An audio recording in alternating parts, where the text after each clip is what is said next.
Olá pessoal, bom dia para vocês. São 7 horas da manhã e mais um minutinho. Hoje é dia 8 de maio de 2025. Nós estamos começando mais uma edição do Desperta para que você fique sintonizado com o que aconteceu ontem, e não foi pouca coisa, né? E saiba exatamente como é que vai ser o dia de hoje. E vou começar já com uma informação de última hora que aconteceu agora há pouco, porque lá no Vaticano esperava-se, né, a qualquer momento o surgimento de uma fumaça lá naquela chaminé que fala sobre a eleição de um novo Papa ou não, e isso aconteceu há exatamente 9 minutos atrás. Nós temos aqui para você, será que habemos Papa, como dizem lá os vaticanistas? Vamos ver? Alex, bom dia. Põe para nós aí a fumacinha lá na chaminé do Vaticano para a gente saber se teve um novo Papa. Olha, tá aí, essa é uma imagem que está sendo transmitida ao vivo, a fumaça no começo sai branquinha e aí depois ela fica preta, né? Sinal de que não houve ainda um consenso entre os cardeais para a eleição de um novo Papa.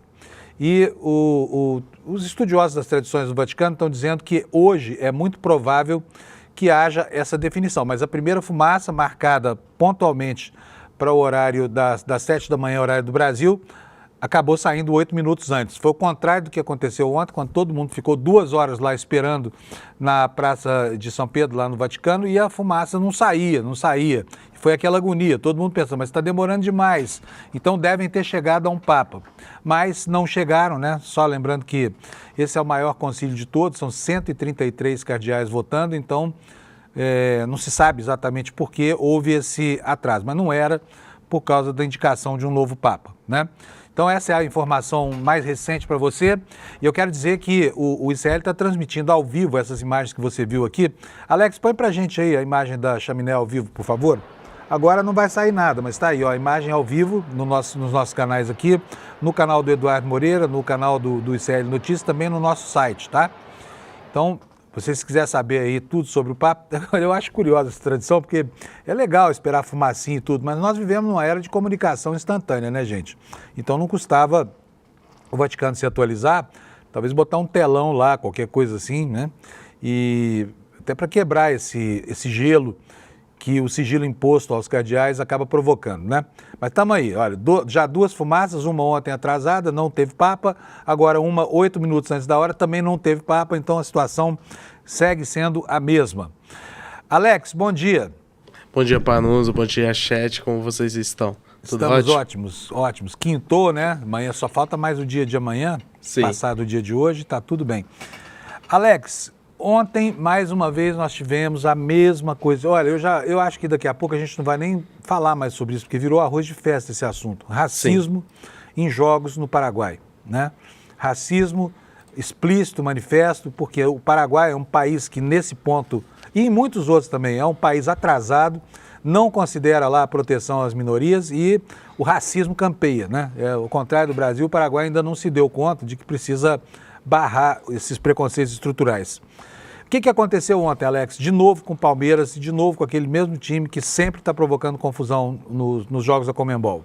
Então, ontem, após a vitória do Palmeiras por 2-0 contra o Cerro Porteño do Paraguai, houve novamente gestos racistas da torcida do clube paraguaio, como a gente pode ver na imagem que eu vou colocar na tela. A torcida do Palmeiras está cantando e ele começa a imitar gestos racistas, como a gente pode ver nessa imagem aqui. Ele chama atenção para ele, né? Ele avisa antes que vai fazer o gesto e depois aí, ó, depois faz um gesto meio envergonhado e ainda, né? Bota o dedo médio lá. Sim. Esse imbecil aí, racista daquilo mesmo que você está pensando aí. E lembrando que este ano a gente teve um episódio contra o Luigi, que foi na Libertadores Sub-20, e houve aquela repercussão toda por conta daquele caso que ele sofreu, e infelizmente nos profissionais houve novamente esse ato racista do clube paraguaio. O Palmeiras foi nas redes sociais e informou que irá tomar as medidas cabíveis novamente, e lembrando que é a 4ª vez que acontece ato racista entre Cerro Porteño e Palmeiras, do lado do Paraguai. Lembrando que no Allianz Parque houve também um ato racista do torcedor palmeirense. O Palmeiras Isso, foi... aliás, deixa eu até aproveitar aqui, bota a minha tela no ar, por favor, Alex, só para a gente relembrar esse caso. Sim. Aqui o torcedor fala que imitou uma galinha, né? Quer dizer, mas é um torcedor do Palmeiras, viu, pessoal? Isso. torcedor do Palmeiras aqui, esse sujeito aqui que está fazendo um ato, ele disse que era galinha, né? Parece mesmo uma galinha. Agora, o mundo animal está fornecendo, né, uns memes assim horrorosos, né, para um período da história em que isso já não deveria mais molestar ninguém, né? Sim.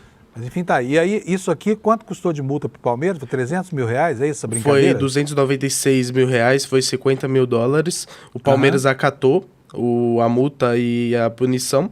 E lembrando que o Palmeiras tomou medidas cabíveis e suspendeu, expulsou o torcedor do sócio Avante, que é o plano sócio-torcedor do Palmeiras, e fez o boletim de ocorrência. Lembrando que o Palmeiras vai tentar fazer que essa multa seja arca e o pagamento seja feito por esse torcedor que o Palmeiras identificou nas câmeras de segurança e na leitura facial do estádio e puniu ele.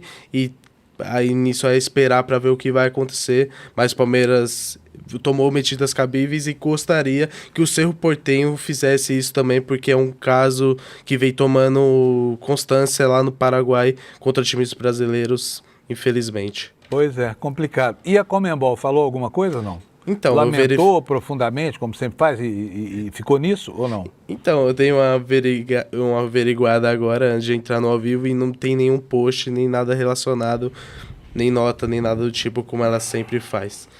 Infelizmente... Que péssimo isso, né? Sim. Bom, agora vamos falar dos resultados. O que tivemos ontem para o pessoal se atualizar aí, poder conversar? Porque, gente, olha, eu mesmo não sou um admirador de futebol. Nós mantemos esse quadro aqui porque, em respeito à maioria dos brasileiros que adoram o futebol, né? Então a gente oferece aqui essa conversa inicial aqui no programa com o Alex, que é um fã ardoroso de futebol e mais ardoroso ainda do Palmeiras. Sim. Para que você possa ter o que conversar com seus colegas de trabalho, saber de quem que você vai poder tirar um sarro, essa coisa toda. Então vamos lá, anota aí quem é que você vai zoar hoje. Alex, fala para nós. Primeiramente, eu gostaria de pedir desculpas aos torcedores do Botafogo, que ontem eu falei Bahia ao invés de Botafogo no Carabobo. Foi um no Carabobo? Isso, eu falei Bahia e foi Botafogo que ganhou de 2-1 lá na Venezuela. Agora vamos pro jogo de ontem. Errar é humano. Sim. Segue aí. O Bahia ontem perdeu em casa por 3-1 por Nacional do Uruguai. Meus pêsames ao André Uzeda. O Flamengo empatou 1-1. André Uzeda é nosso editor aqui no ICL. Sim. O Flamengo empatou 1-1 com o Central Córdoba e se complicou na fase de grupos, ocupa a terceira posição com 5 pontos. O Palmeiras garantiu a vaga para as oitavas de final da Libertadores, ganhou de 2-0 e é o único time 100% na competição. E, para não deixar passar, na Sul-Americana o Cruzeiro foi eliminado, empatou 1-1 com o Mochuca Runa, o Grêmio empatou 0-0 com o Clube Atlético Grau e hoje tem o Atlético Mineiro contra o Deportes Iquique. E lembrando que o Vasco perdeu de 4-1 por Puerto Cabello. Muito bem. Perdão, já antecipado, nós esquecemos de alguma coisa, porque foi uma agenda desportiva grande, né, Alex? Sim. Beleza, vamos tocar o barquinho então, para a gente poder conhecer a primeira previsão, depois vamos para os destaques do dia. Olha, como a gente pode perceber, né, as áreas de clima mais hostil, elas vão diminuindo na medida em que vai se consolidando aqui, vai se aproximando o inverno, né, e o outono vai fincando raízes, enquanto o sol caminha lá para o hemisfério norte. Então, nós temos hoje no Brasil um alerta único aqui para a região norte, que é esse aqui, chuvas intensas, lá em cima de Manaus está o aviso do INMET. E aqui entre o litoral de Alagoas e da Paraíba até o litoral sul do Espírito Santo, tem um outro alerta aqui. Esse alerta é de chuva acumulada, né, portanto terreno hidratado. E no sulzinho do país, as chuvas voltam a castigar o Rio Grande do Sul. Aqui na metade mais ao sul, tem um alerta de tempestades e para o centro do Rio Grande do Sul, tempestades, mas com menor gravidade, porque aqui o alerta é amarelo e não é vermelho. Agora eu vou ver as temperaturas como é que ficam, né? É até desnecessário dizer que a maior parte do Brasil já está livre do calorão, né? A maior parte, enquanto o calorão vai caminhando lá mais para o norte, para o lugar que é quente naturalmente mesmo, nós ficamos livres dele aqui no mais ao sul. E aqui estão, cadê as temperaturas? Hoje está difícil aqui, viu, o site do Instituto Nacional, entrou. Olha, então nós teremos, olha, frio nessa faixa acinzentada aqui, que vai desde o centro da Bahia, descendo aqui, se aproximando do litoral, até chegar ao queixo de Minas Gerais, né? ao sul de Minas Gerais e passando pelos estados do Espírito Santo e do Rio de Janeiro. Teremos frio aqui. Vamos ver como é que ficam as temperaturas? Porto Alegre vai ter 31 de máxima, então vai chover, mas vai estar quente por lá. Florianópolis terá 28, Curitiba 27 graus, São Paulo terá 29 graus, já teve 16 de madrugada. No Rio de Janeiro a temperatura vai a 32, em Vitória vai a 28 graus Celsius. Em Belo Horizonte a temperatura máxima vai ser de 27 e agora a gente vai aqui para o centro-oeste. Campo Grande com 33 graus de máxima, nuvens sem chuva. Goiânia, poucas nuvens, temperatura máxima de 32. Brasília, mesma condição, máxima de 27.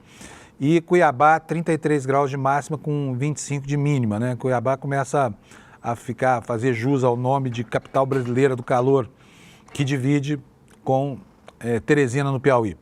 Em Porto Velho, a temperatura vai a 32, nuvens, possibilidade de chuva isolada. Em Rio Branco, 34 graus. Manaus terá 33, pancadas de chuva, trovoadas. Em Boa Vista, a temperatura vai chegar a 35 graus. Em Macapá, a 33. Em Belém, a 34. Em São Luís, a 32 graus. Em Teresina, 34. Fortaleza vai a 31. E aí a beleza de dia que vai ser lá nas capitais do Nordeste, né? Natal tem nuvens, algumas nuvens, 30 graus. 30 graus também em Recife. Maceió também com 30 graus. Aracaju, nuvens, pancadas de chuva isolada, que começa o tempo a ficar, né, mais enfesado. Que mais? Aracaju com 28 graus de máxima, pancadas de chuva isoladas. Salvador, nuvens, pancadas de chuva, máxima de 28, temperatura variando muito pouco aqui. O gradiente térmico está pequeno aqui, de 24 a 28, e essas são as temperaturas no Brasil. E faltou, como falta todo dia, Palmas, né? Mas eu não vou me esquecer. Palmas vai a 35 graus, capital mais quente do Brasil no dia de hoje, mínima na madrugada de 24 graus, nuvens no céu, mas nada de previsão de chuva. Então essa aqui é a previsão da meteorologia para o dia de hoje. E agora vamos começar falando para vocês dos destaques que nós temos para apresentar hoje aqui. Gente, a Câmara dos Deputados ontem fez uma molecagem, pegou o país de surpresa, aprovou na CCJ um projeto que é uma legião jurídico completamente inconstitucional, prevendo uma espécie de salvo-conduto judiciário para o deputado Alexandre Ramagem, que é aquele homem da ABIN, braço direito do Bolsonaro e integrante do primeiro núcleo, né, do núcleo do comando do golpe de Estado. Foi uma manobra que não tem outro nome. O nome dessa manobra é golpe. E o placar foi um placar muito expressivo. 305 deputados federais. Se eu tiver tempo hoje aqui nessa edição, vou ler todos os nomes aqui, sabe? Provavelmente não vamos ter esse tempo não, porque o noticiário está muito rico. Mas saiba que de cada 5 deputados, 3 votaram a favor dessa excrescência golpista, tá? E o país acordou apavorado com o que aconteceu ontem no Congresso, quando um projeto de resolução passou pela Comissão de Constituição e Justiça e acabou incendiando lá o plenário, golpista, parlamentares golpistas, porque num golpe de Estado, o poder legislativo, embora não estivesse na ponta da lança do problema, sofre também, né? E a democracia que garante, por exemplo, né, a imunidade parlamentar, que garante o ambiente de segurança jurídica necessário para que possa haver o funcionamento do parlamento. E tem 305 pilantras golpistas investidos de mandado federal no Brasil, tá? Vamos ver se a gente encontra espaço aqui para dar os nomes deles. Senão você vai consultar depois no site do SER, você vai saber quem foi que votou a favor dessa geringonça institucional e quem se comportou como se espera. Mas foi muito pouca gente, tá? Foi bastante pouca gente. E pela importância que tem, obviamente que essa manobra golpista da Câmara veio parar na capa do ICL Notícias hoje, do nosso site. Ela é a manchete de capa, tá aqui, olha, o Hugo Mota com cara de paisagem na mesa, mas foi ele quem autorizou o andamento da sessão. Então, aqui não há o que desculpar, né? Parece que o poder, que o parlamento brasileiro está sinceramente imbuído da intenção de transformar Bolsonaro num sujeito que a lei não alcança, tá? 305 parlamentares golpistas. Então vamos ver o que diz aqui a matéria do ICL para a gente saber exatamente como é que foi essa molecagem, essa surpresa que a Câmara preparou para a gente. Matéria da Mariana Holanda e do César Feitosa da Folha Press retrata o seguinte: o plenário da Câmara aprovou na noite desta quarta-7 um projeto de resolução que suspende a ação penal contra o deputado Alexandre Ramagem do PL. E o que acontece em função disso? Olha só, abre-se uma brecha para tentar atingir todo o processo relativo à trama golpista de 2022 e beneficiar quem? Ele mesmo, o golpista master, que é o Bolsonaro. A medida confronta o Supremo Tribunal Federal porque vai na contramão de um entendimento de que esse instrumento deve ficar restrito aos atos cometidos pelo parlamentar após a diplomação. Ou seja, o Alexandre Ramagem, respeitada aqui a jurisprudência, respeitada a tradição do Supremo Tribunal Federal, poderia sim se livrar por decisão da Câmara das imputações sobre o 8 de janeiro. Mas as imputações que pairam sobre ele são bem anteriores ao 8 de janeiro. Portanto, o salvo-conduto oferecido pela Câmara para a delinquência desse golpista não valeria. De qualquer forma, é uma afronta. Por quê? Quem decide esse tipo de coisa em relação aos seus parlamentares e de acordo com a legislação é a Câmara Federal. A atribuição é uma pena que a Câmara, ao fazer um mau uso da sua atribuição, crie um problema desse tamanho para o Supremo Tribunal Federal. Mas ontem foi uma desídia. Ontem foi realmente assim um movimento de enfrentamento. Né? E a situação toda que se pensava que se materializaria no Senado acaba acontecendo lá na Câmara dos Deputados, né? Vamos voltar aqui para o texto da reportagem. Ela diz para nós, da forma como foi aprovado o relatório de um bolsonarista, golpista do União Brasil, chamado Alfredo Gaspar, um texto abrangente que suspende a ação por completo, tá? Não só para o Ramagem, que é deputado federal, mas beneficiando todos os réus como Bolsonaro. No plenário da Casa, eu aqui até preciso fazer uma correção, eu falei o número errado, tá? Não foram 305, foram 315 votos a favor e só 143 contra essa excrescência que aconteceu ontem. O resultado, aqui assinala a reportagem, representou uma derrota também para o governo Lula, cujos aliados tentaram evitar a aprovação dessa coisa horrorosa lá na Câmara e não conseguiram. Há uma expectativa entre parlamentares que o caso vai ser, óbvio, né, que o caso vai ser judicializado, isso deve acontecer já no dia de hoje, e aí o Supremo vai dar o parecer no entendimento mais restritivo dessa medida, ou seja, do poder da Câmara para arbitrar, né, coisas que estão fora do período abrangido pela legislação, que é o período do mandato parlamentar, desde a diplomação. E com isso, ainda teria o desgaste de se posicionar sobre esse tema uma nova vez, ou seja, acirrando ainda mais esse conflito, né, entre bolsonaristas e as instituições. É a mesma coisa, golpista é golpista em qualquer situação. Ministros do Supremo, ouvidos sob reserva pela reportagem, confirmaram que a tentativa de beneficiar outros réus não prospera na Corte. Segundo eles, há um entendimento majoritário de que o movimento dos parlamentares é inconstitucional. E aqui nós temos, na capa do ICL, o pastor Henrique, né, com um meme aqui dizendo que querem livrar o Bolsonaro, e é exatamente isso que acontece. Olha, o esforço dessa gente para que o golpismo do Bolsonaro seja transformado em um fato corriqueiro, em algo palatável, aceitável, em algo minimamente decente, chega a ser comovente, no mau sentido, inclusive, comove no mau sentido, porque causa náuseas, né? O nível de molecagem desse congresso de golpistas que sequer tem a dignidade de defender as suas próprias prerrogativas diante de um sujeito que queria acabar com as instituições brasileiras, né? E, obviamente, que isso gerou reações. Mas antes de falar das reações, eu vou falar sobre um vídeo do Nicolas Ferreira, que foi postado anteontem. Ontem teve mais de 100 milhões de views e quando fala, o Nicolas Ferreira de novo apareceu lá com a camiseta preta, naquele cenário ensaiadinho, falando um monte de coisa sobre a fraude do INSS, que ele caracterizou como o maior roubo de todos os tempos. Mas acontece que esse vídeo do Nicolas, para variar, estava recheado de fake news. Estava recheado. E é óbvio que ninguém aqui está com a pretensão de defender o indefensável, quer dizer que o governo Lula não tem nada a ver com o governo Lula, tem muita coisa a ver com isso e deve explicações. Agora, não se deve atribuir ao governo Lula, né, todo o problema. Por quê? Ele começou no governo Bolsonaro, ele prosperou de 2019 até 2022 nas barbas do governo Bolsonaro, o Bolsonaro foi alertado, o governo Bolsonaro foi alertado e não fez nada. É a mesma coisa que depois, desde o ano passado, quando o assunto ganhou, né, o alerta do próprio governo, né, de que essas fraudes estavam acontecendo, e não aconteceu nada também. Então há erro dos dois lados aqui.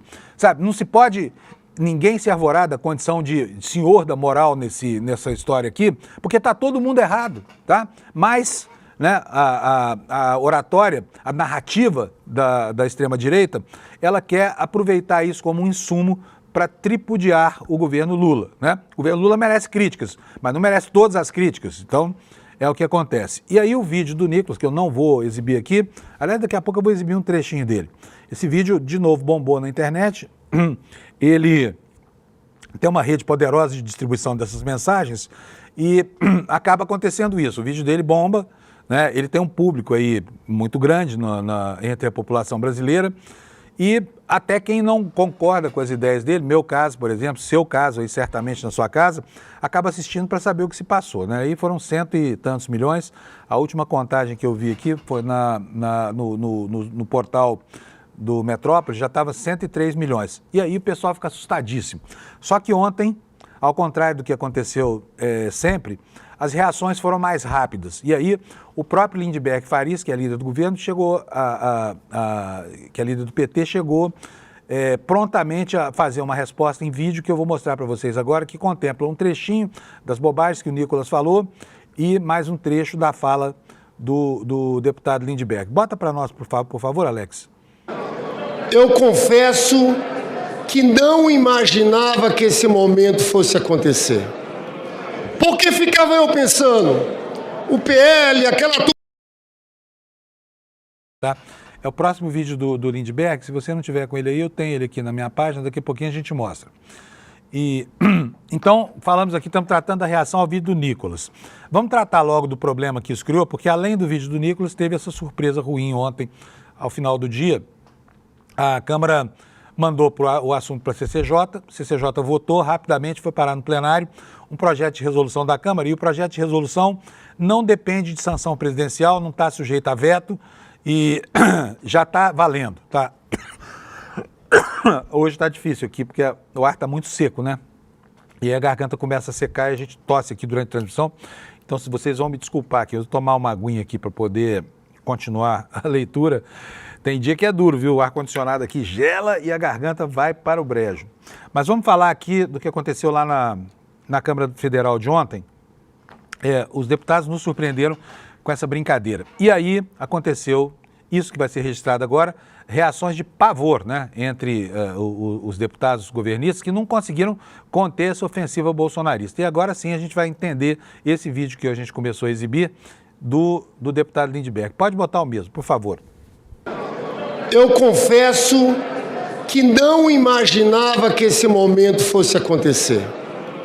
Porque ficava eu pensando, o PL, aquela turma do Bolsonaro, eles querem trancar o Bolsonaro. Mas eu esperava, Jandira, que fosse surgir uma proposta intermediária. Não! Quero dizer a todos os deputados e deputadas que talvez não estejam por dentro dos detalhes. O que vale não é o relatório do deputado Alfredo Gaspar. O que vale é o projeto de resolução. O que é que está escrito aqui? Fica sustentado o andamento da ação penal contida na petição 12.100 em curso no Supremo Tribunal Federal em relação a todos os crimes imputados.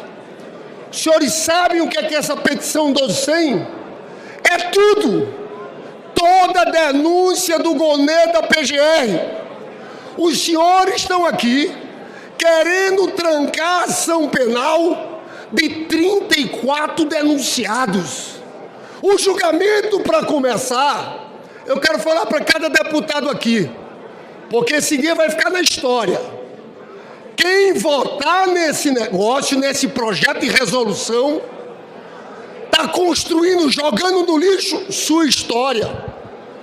Porque imaginem, e vamos para o debate constitucional, existe uma súmula do Supremo, súmula 245 do STF, imunidade parlamentar não se estende ao co-réu sem essa prerrogativa.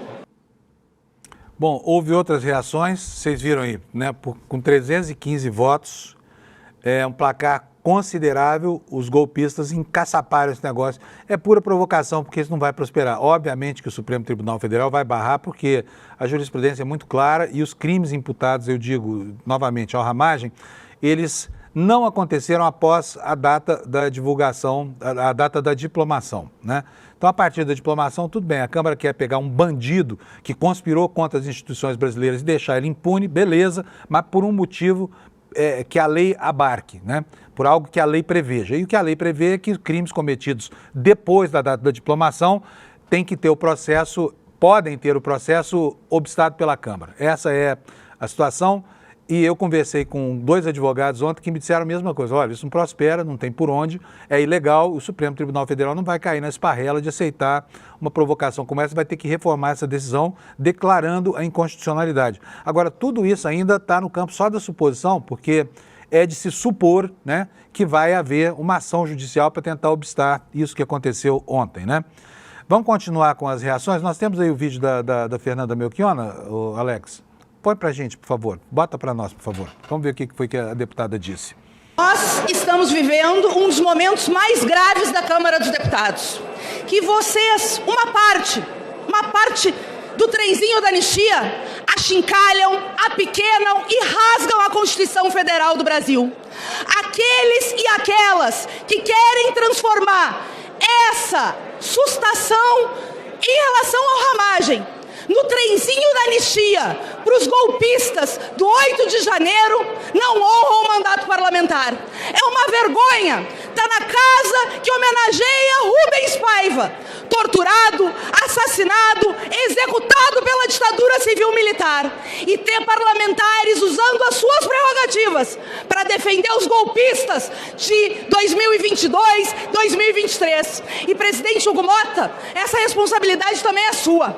Uma discussão dessas, sem encaminhamento, deputada Erundina, sem que o plenário saiba o que está sendo discutido. O que acontece aqui é que os golpistas de ontem e de hoje querem pegar uma carona e anistiar todos os núcleos que comandaram a tentativa de golpe do 8 de janeiro.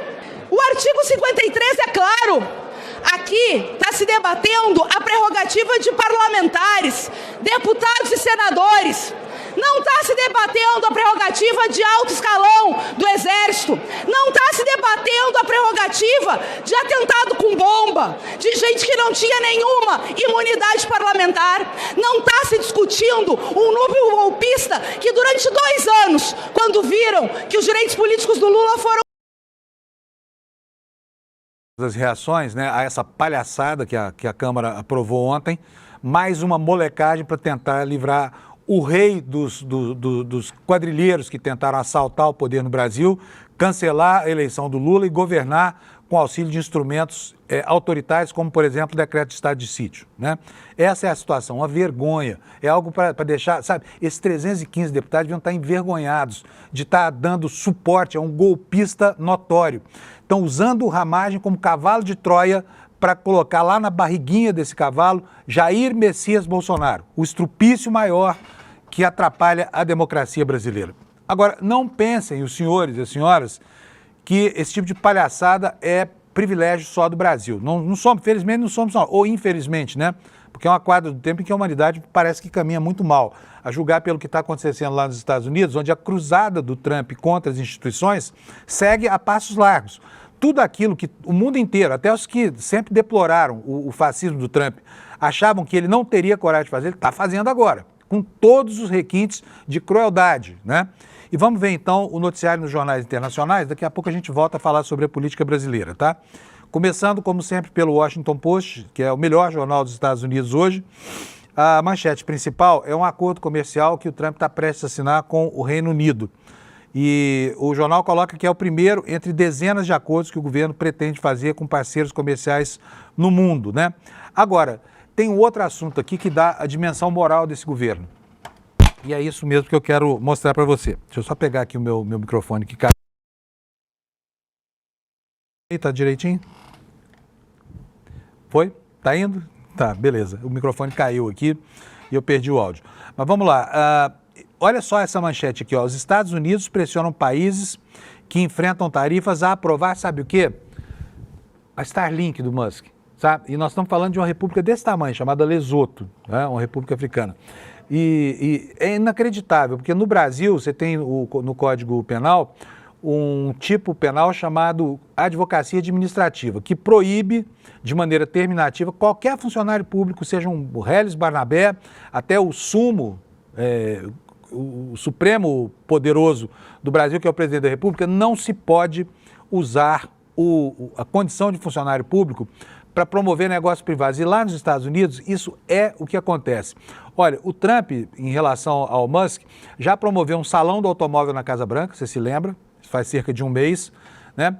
Tentou induzir os eleitores dele a comprarem carros da Tesla, que vai numa derrocada horrorosa, e nada disso deu certo, né? Porque as vendas, os lucros da Tesla caíram 71%, as vendas caíram 70% em alguns países da Europa, e os próprios americanos evitam comprar essa marca. Até porque os carros não são mesmo grande coisa, né? São bonitinhos, essa coisa toda, mas tem problemas de acabamento, tem problemas de autonomia, tem 1,5 milhão de problemas que os consumidores desse carro do Elon Musk não estão dispostos a bancar em nome do quê? Porque o carro virou um rótulo ideológico, né? Você vê alguém num Tesla hoje e fala, putz, aí vai um trumpista, ó, ou um bolsonarista, né? Então, para quem gosta, não tem problema nenhum. Só que o carro é caro e ruim. E os consumidores aproveitaram a deixa do engajamento do Musk com esse regime fascista, com a construção do ambiente neonazista que campeia a humanidade agora, para colocar suas desconfianças na mesa e aí estão parando de comprar os carros da Tesla. Mas o governo Trump não deixa de trazer o assunto à baila, querendo promover os interesses do Musk. Agora é a Starlink. E eu vou ler aqui a matéria para vocês terem uma ideia da promiscuidade, né, da pornografia que é a relação entre governo dos Estados Unidos e negócios privados. Está aqui, não sou eu que estou falando, é o jornal Washington Post, então mesmo você aí que adora ver o mundo pegando fogo como está, leia um jornal capitalista de um país capitalista como são os Estados Unidos. Está aqui, olha, alguns países recorreram à empresa de internet via satélite em conjunto com as negociações comerciais, ou seja, para entabular o fim dessas tarifas hediondas que o Trump está cobrando, coloca-se na pauta um negócio privado do Elon Musk, né? E quem foi que escreveu esse relatório? Funcionários do próprio Departamento de Estado dos Estados Unidos. E a matéria do Washington Post assinala que os Estados Unidos têm interesse estratégico em combater provedores de internet chineses. Só que, assinala aqui a reportagem, o papel de Musk nessa confusão toda está dificultando esse cenário. O que diz a matéria aqui? Menos de 2 semanas depois que o presidente Trump anunciou tarifas de 50% sobre produtos de uma pequena nação africana, chamada Lesoto, o regulador de comunicações do país realizou uma reunião com representantes do governo Trump? Não, com representantes da Starlink.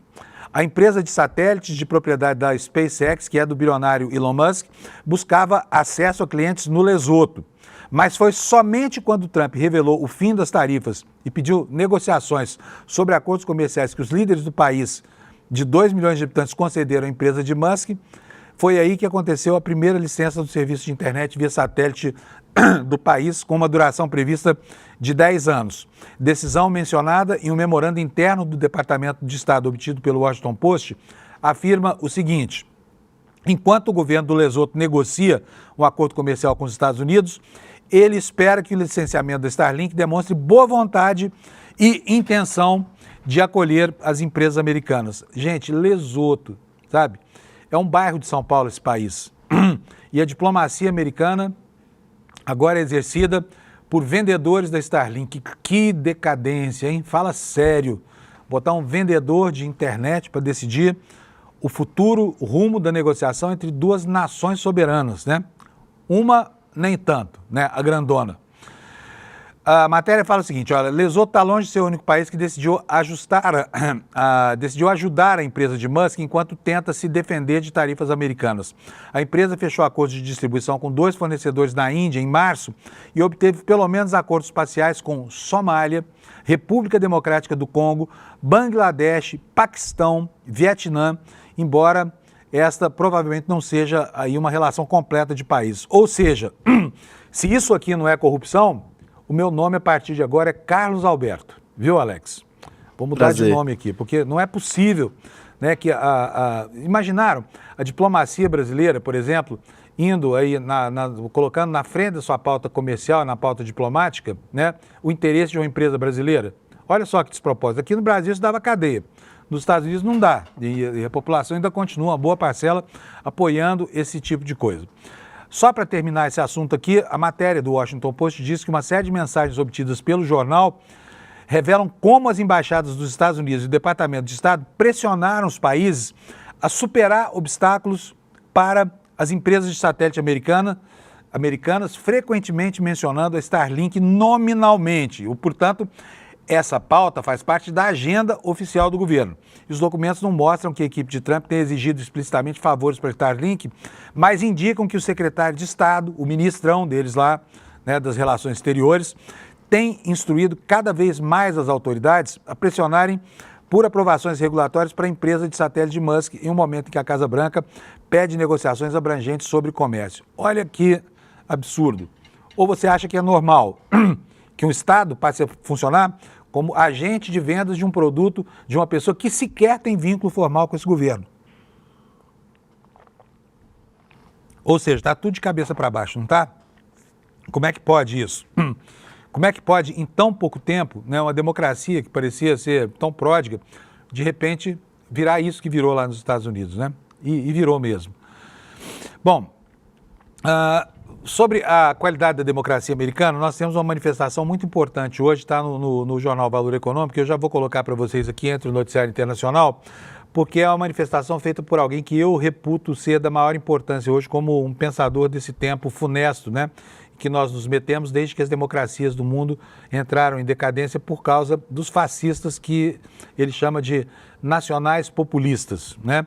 Eu estou falando de Stephen Levitsky, um dos autores de Como as Democracias Morrem, que é um trabalho lapidar hoje, é uma referência teórica para a gente entender por que é que as democracias no planeta estão se perdendo. E hoje ele volta à imprensa, ontem voltou à imprensa, para ressaltar o seguinte, olha, está aí na manchete do Valor, estamos perdendo a nossa democracia, diz Stephen Levitsky, que é professor de quem? Da Universidade de Harvard, que tem sido achacada por Trump e seus chacais, né?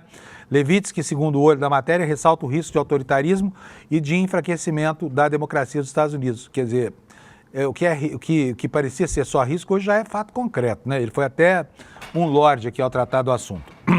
E o que é que diz a reportagem? No início de 2018, Levitsky e Daniel Ziblatt, professores de ciência política de Harvard, lançaram um livro que se tornou um sucesso de público e de crítica, que se chama Como as Democracias Morrem. E se você não leu, eu estou recomendando, tá? É excelente o livro. E ele apresentava uma análise detalhada e a leitura fácil sobre governantes eleitos e as técnicas para minar instituições democráticas, sem tanques, sem tiros, sem golpes, exatamente como aconteceu aqui no Brasil, que, aliás, é nominado em várias partes desse livro, tá? Esses líderes com pendores autoritários são retratados como as novas ameaças ao jogo democrático. Levitsky e Ziblatt nunca tiveram ilusões sobre Donald Trump. Quando o livro saiu, o Trump tinha terminado o primeiro ano do seu primeiro mandato. A atuação dele ligava os alarmes sobre o risco do autoritarismo e do enfraquecimento da democracia nos Estados Unidos. Só que até aquele momento, grades de proteção da democracia estavam em pé e o limite não tinha sido ultrapassado. Aliás, o Levitsky, nesse livro, aponta como causa dessa coisa toda o desapreço, né? E a falta, por exemplo, do velho Conselho dos Anciãos do Partido Republicano, que durante muito tempo preservou o próprio partido de gente da qualidade desse Trump, tá? Então, o sujeito, para se tornar candidato a presidente dos Estados Unidos, tinha que passar pelo crivo da convenção, mas tinha que passar também pelo crivo de um conselho de anciãos que zelava pela rigidez das coisas. E sempre foi um partido de direita, mas não era um partido de extremíssima direita, né? Não era um partido de extremíssima direita. E agora virou porque perdeu esse filtro. E aí, a partir daí, as instituições vão se afrouxando e 7 anos depois disso, né, o clima inspira menos otimismo aos autores do livro que fez essa classificação. As grades de proteção, diz a reportagem, foram fracas, foram arrancadas. E o Levitsky diz o seguinte: acho que estamos perdendo a nossa democracia. Mas a maioria dos cidadãos não percebe isso, disse ele em entrevista ao Valor por vídeo, entrevista exclusiva ao Valor Econômico lá de Boston. A Universidade de Harvard, que é a mais prestigiosa nos Estados Unidos, tornou-se então alvo do governo. Sob o pretexto de cobrar medidas que impeçam atos e posições pró-palestinos no campus, inclusive para que isso desgarre para o antissemitismo, o governo justifica ou tenta impor um pacote de restrições à universidade que inclui mudanças no processo de seleção e como temas acadêmicos são tratados em sala de aula. A universidade resiste falando em autonomia acadêmica, já foi punida severamente com corte de repasses, corte de bolsas, né? E aí segue a entrevista do Levitsky aqui no Valor, começando pela admissão de que a perspectiva é muito mais sombria hoje. Ele diz que, sim, a nossa visão é mais pessimista hoje do que quando escrevemos como as democracias morrem. Olhando para trás, éramos até otimistas, o que é surpreendente, considerando que as pessoas na época achavam que éramos bastante alarmistas. E foi exatamente isso. O livro dele foi muito contestado pela extrema-direita mundial, né, dizendo assim, não, esse cara não tá certo do que vem. Vamos dar uma olhadinha na capa do Times aqui. Não vou para a capa, não. Olha só, o 80º aniversário de uma data que marcou a derrota do movimento nazista no mundo, né? Quando houve o desembarque na Normandia e, posteriormente, os russos acabaram derrotando, entrando na capital da Alemanha e, enfim, tomando a capital. E ontem foi a comemoração do 80º aniversário da derrota nazista, né? Uma data super importante, principalmente para a Europa e especificamente para a Rússia, que foi o grande protagonista desse momento final, né, da última investida contra o Hitler. Só que isso aconteceu, segundo o The New York Times, num clima meio que de velório, sabe? Com a Europa sozinha tendo que comemorar isso. Por quê? Porque o aliado de antes hoje é inimigo, né? E a reportagem que eu estou mostrando aqui para vocês trata disso nesse parágrafo aqui, olha. O autor diz o seguinte: eu nunca imaginei há menos de um ano que algo tão querido por tantos pudesse se desfazer tão rápido. Nem que o 80º aniversário do Dia da Vitória na Europa, ou Vitória na Europa, na quinta-feira, chegaria com tantos europeus sem saber mais se deveriam considerar a América do Sr. Trump como adversária ou como aliada, né? E a matéria ressalta que até o governo passado isso não aconteceu, né? Quer dizer, havia um clima de fraternidade entre esses povos que contribuíram para a derrocada do movimento nazista no planeta, tá? Vamos tocar em frente aqui. Quero mostrar para vocês, porque nós já estamos quase aqui na quadra final do jornal. Primeiro, um recadinho aqui da nossa área de marketing. Você sabe que o que sustenta o ICL são os cursos que o ICL promove, né? E as ações de educação financeira, a interface com programas para as comunidades mais carentes e também o aprimoramento e a formação da nossa comunidade. Por isso o ICL está agora promovendo a segunda turma do seu curso de pós-graduação, que faz em conjunto com a Fundação Escola de Sociologia e Política e que é um curso regulamentado pelo MEC, reconhecido pelo MEC. Então é um curso que gera títulos e tudo mais. Se você quiser aumentar a sua perspectiva, o seu gradiente de percepção dessa complicada realidade global, você não pode deixar de fazer esse curso ou, ao menos, de assistir a primeira aula, que é gratuita. Você não precisa fazer matrícula, não precisa ser apoiador, não precisa nada, tá? É só entrar aqui no despertaicl.com.br, deixa lá seu e-mail e faça uma inscrição.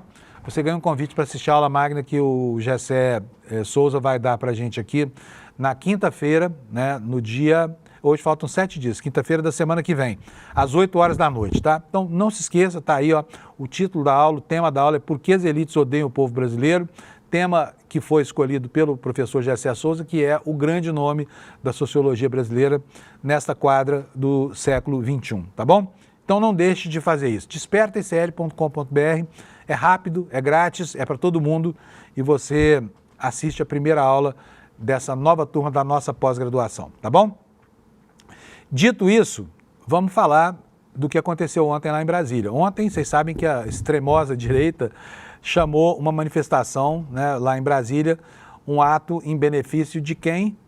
Dele, Bolsonaro. Esse ato aconteceu ontem, em tese, supostamente aqui, a desculpa apresentada são sempre os bagrinhos de cabeça de cérebro lavado, que eles manipularam e colocaram lá em porta de quartel, essa coisa toda, depois... fizeram deles um comboio para quebrar os poderes, né? Foi o que aconteceu no dia 8 de janeiro. E aí, hoje, o discurso é pobres bagrinhos, sabe? Nós tangemos o rebanho, mas coitados deles, só porque eles foram lá, eles estão sendo tão maltratados assim, desconhecendo completamente o peso da legislação brasileira, que já previa tudo isso que está acontecendo agora, né? Só que o ato convocado ontem para Brasília pelo Bolsonaro deu errado. Não tinha gente, né? Foi um ato vazio, e aliás, muito vazio mesmo. E está na nossa capa aqui no site do ICL, olha, ó, flopou. Ato por anistia a 8 de janeiro em Brasília, com participação de Bolsonaro, teve baixa adesão. Aí vocês veem aqui pela foto, na primeira página, né? Olha só, quase ninguém lá, tá vendo só? Um bando de desocupados aqui, que foi lá para ver o Bolsonaro, né? Se recuperando da cirurgia ainda, 3 dias depois da sua alta, indo lá para fazer o proselitismo dele. A matéria diz o seguinte: o ex-presidente Bolsonaro participou nesta quarta-feira de ato em Brasília para defender a anistia ampla para ele, né? E recuperando-se de cirurgia recente, foi recomendado pelos médicos que não comparecesse, mas ele foi. A caminhada da Torre de TV até o Congresso Nacional começou pouco depois das 16 horas. Bolsonaro e sua esposinha Michele seguiram em cima de um carro de som. Mais cedo, o ex-presidente divulgou um vídeo convocando os apoiadores para a manifestação, que, no entanto, não virou nada, né?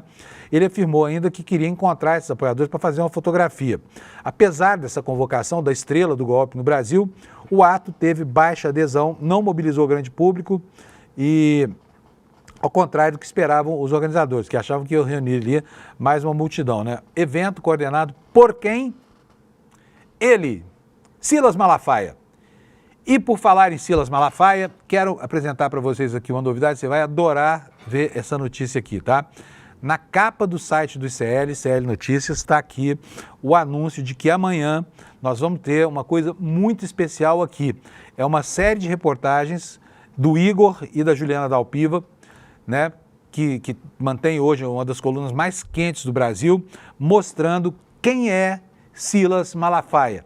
Quem é, como vive, do que vive, se é rico, se é pobre, tudo sobre o Malafaia nessa série de reportagens assinada pelo Igor e pela Juliana, que são 2 dos melhores apuradores, são 2 cães farejadores do jornalismo brasileiro, tá? E estão agora atrás do Malafaia para saber de onde é que vem tanta empáfia, tanta arrogância e um engajamento tão grande com os fascistas brasileiros.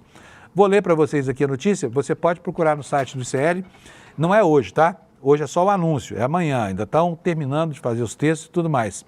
E vai haver um podcast aqui, um episódio do podcast falando sobre isso tudo. Vou ler para vocês aqui, porque assim você se sintoniza e já fica preparado, porque eu tenho certeza que você vai querer saber quem é esse histriônico Silas Malafaia. O ICL Notícias vai lançar uma reportagem especial sobre Silas Malafaia. A vida financeira do pastor foi investigada por Igor Melo, sob coordenação da Juliana Dalpiva. E o resultado vai ser apresentado em uma grande matéria no portal, um podcast e também um documentário. Portanto, o tema vai estar quente aqui na telinha do ICL. A reportagem especial com essas revelações vai ser publicada no portal amanhã, sexta-feira, dia 9. Mas os assinantes da newsletter do ICL recebem o texto já hoje. Portanto, quem apoia o ICL, quem contribui com o ICL, recebe antes, o que é muito justo. Concorda comigo? A série vai se chamar, e o podcast vão se chamar No Alvo, que tem como tema o Império Malafaia. Há muito tempo, o pastor Silas Malafaia se vende como alguém que veio de baixo e conquistou sucesso pela graça de Deus, tanto na vida religiosa quanto na financeira, diz o Igor na apresentação do texto do podcast. O jornalista explica que o pastor virou dono da igreja em 2010 e de lá para cá o patrimônio dele não aumentou nem um centavo. Mas tem uma grande distância entre o que Malafaia diz e o que Malafaia faz, afirma Igor no programa. O jornalista passou o último ano tentando entender como é que esse homem se vende como um pastor de origem simples e passou a viver como milionário, porque é notório, é um nababo o Malafaia.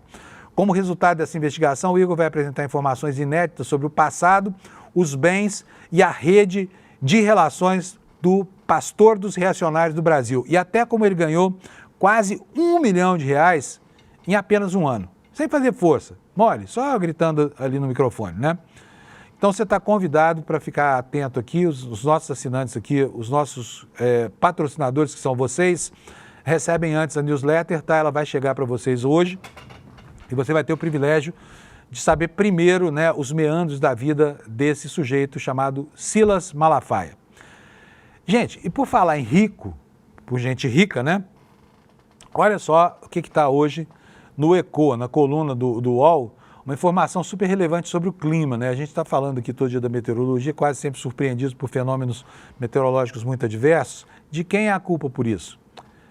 Tem gente que diz, não, a culpa é dos mais pobres, que ficam queimando lenha, cozinham com lenha, queimam muito petróleo. Mas olha, veja isso aqui, ó. Os 10% mais ricos causam 66%, quase 70% do aquecimento global, aponta um estudo recém-divulgado.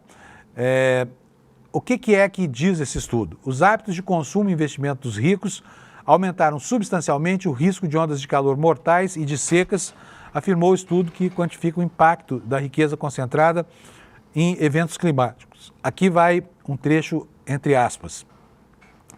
Associamos a pegada de carbono das pessoas mais ricas diretamente aos impactos climáticos no mundo real, disse a agência France Press, a autora principal desse estudo, que se chama Sarah Schoengart, que é cientista em Zurique, do Instituto Federal de Tecnologia de Zurique. Em comparação com a média global, por exemplo, a fração 1% mais rica contribuiu 26 vezes mais para as ondas de calor que ocorrem uma vez a cada 100 anos e 17 vezes mais para as secas da Amazônia, de acordo com os resultados que foram publicados na Nature Climate Exchange, que é na Nature Climate Change, não é Exchange, né? A revista prestigiosa que publicou esse artigo. As emissões dos 10% mais ricos na China e nos Estados Unidos juntas representam quase metade da poluição global por carbono. E aí vem os maganos, né? Os defensores da indústria do petróleo, dizer para a gente que eles não têm nada a ver com isso, né? Mas está aí a constatação, numa revista séria, um artigo feito por gente séria e que nos revela isso, que os mais ricos são realmente aqueles que provocam mais poluição no planeta, né? E não nos cobrem depois, né, que economizemos os nossos recursos naturais, porque isso significa, por exemplo, não gastar energia significa não crescer, mas na verdade é lá no primeiro mundo que está o problema. Vamos tratar um pouquinho, gente, do caso do INSS, porque nós já temos só mais alguns poucos minutinhos, né? E os dados, quando se apresentam, eles são cada vez mais assustadores, né? Essa fraude, essa roubalheira deslavada que aconteceu aí, que afetou exatamente a parcela mais vulnerável da população brasileira, que são os aposentados, tungados na marra por funcionários desonestos do INSS. Supõe-se até a autoridade do alto escalão do Instituto e até do governo, lá no Ministério, ao qual o Instituto está subordinado, né? E aí vem aqui a informação. Olha, em um mês, olha só, uma única entidade chegou a fazer 1.569 descontos na aposentadoria dos pobres coitados aqui, dos que foram tungados por esse esquema criminoso, por hora, tá? 1.569 mordidas em alguma aposentadoria a cada hora. Relatório é da CGU, tá? Da CGU, que é um órgão do governo federal. O relatório de auditoria da CGU, divulgado na última terça-feira, revela que a falta de padrão na filiação de aposentados e pensionistas reforçou as suspeitas do órgão sobre a relação de diversas entidades que mantinham vínculos com beneficiários do INSS. A Controladoria destaca, por exemplo, a situação de uma associação que fez 1.569 autorizações de desconto por hora. E sabe quando? Em abril do ano passado. Em outro caso, uma entidade filiou apenas uma pessoa em um mês e mais de 187 mil em outro. Ou seja, alguém falou, bicho, olha aqui, ó, o caminho da fortuna é esse aqui, ó. Bota fé aqui, segue reto. Então, só uma pessoa em um mês, provavelmente alguém que deve ter autorizado, porque não é possível que ninguém tenha autorizado também. E aí, no mês seguinte, abriram lá a caixa de Pandora do INSS e mais 187 mil pessoas passaram a ser descontadas involuntariamente e sem autorizar. E ninguém viu nada lá no governo federal, tá? Olha, a CGU identificou também 10 entidades que fizeram mais de 100 mil a 250 mil autorizações de desconto nos meses com mais inclusões entre 2023 e 2024. Portanto, é recente isso aqui. O volume de inserções chamou a atenção do órgão, que viu uma eventual incompatibilidade nesses números. Segundo a CGU, considerando a quantidade de filiações e autorizações de desconto diárias em um regime de 20 dias mensais e 8 de trabalho, cada associação precisaria realizar entre 778 e 1.569 inclusões por hora. É um escárnio, né? É um absurdo. E tudo isso acontecendo nas barbas do Poder Federal, sabe? Com avisos prévios concedidos em 2 governos. Isso é um absurdo. E a entidade que mais teve, que teve maior volume de autorizações de desconto foi a ABAPEN, Associação Brasileira de Aposentados e Pensionistas da Nação. Ainda tem um título chique aqui. Realizou 251.074 filiações somente em abril de 2024, tá? Somente em abril. E ninguém desconfiava de nada, né? Ninguém desconfiava de nada.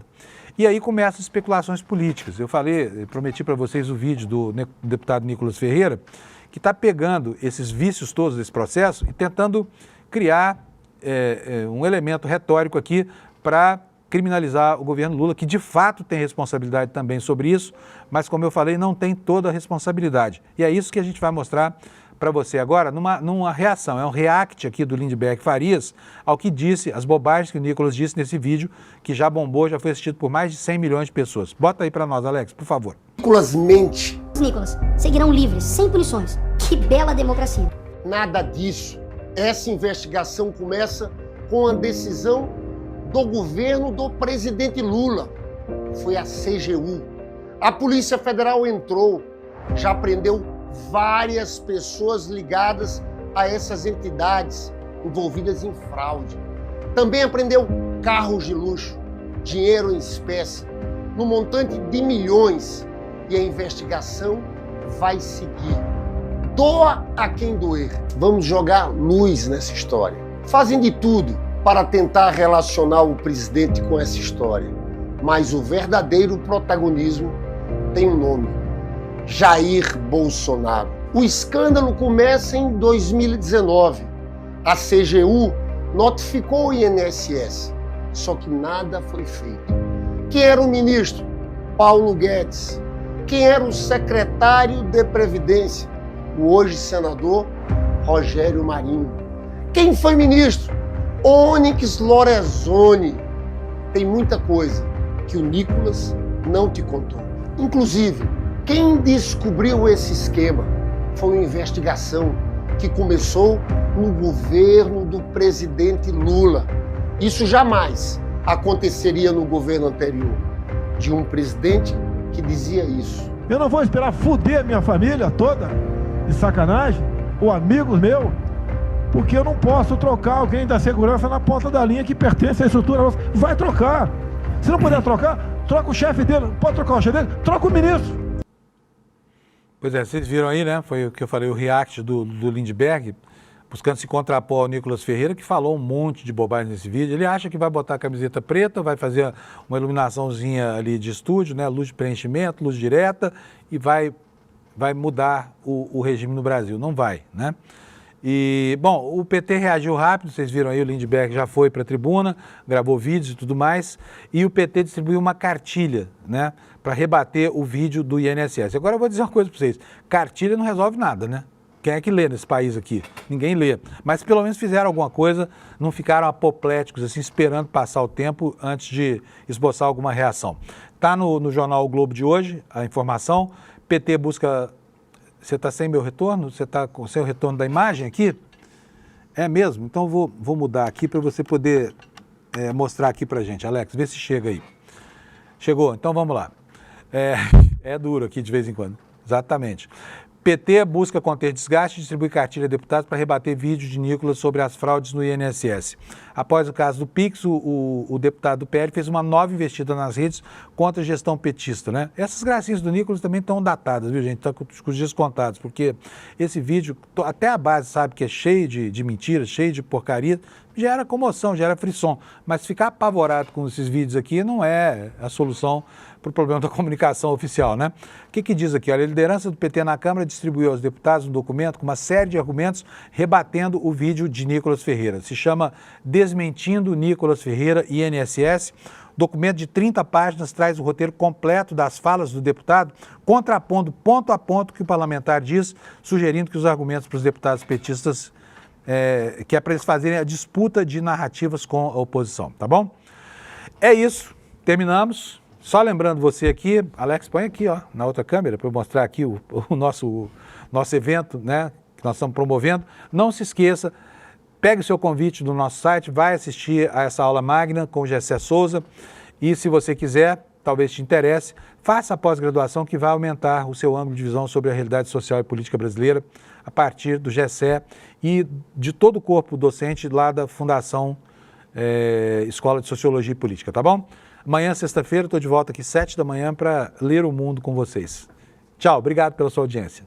Por que as elites odeiam tanto o povo brasileiro?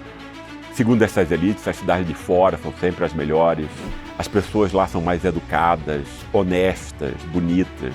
Cidade boa é Miami, comida e cultura de valor só na Europa. É sobre esse tema e a explicação disso que farei a próxima aula magna da pós-graduação do ICL, Repensando o Brasil, Sociedade, Política e História. A aula Por que as elites odeiam o povo brasileiro será no dia 15 de maio, na quinta-feira, às 20 horas. É uma aula de graça e aberta ao público. Uma oportunidade única para você conhecer essa pós que é revolucionária. Participe desse momento especial com o ICL e a FESP São Paulo.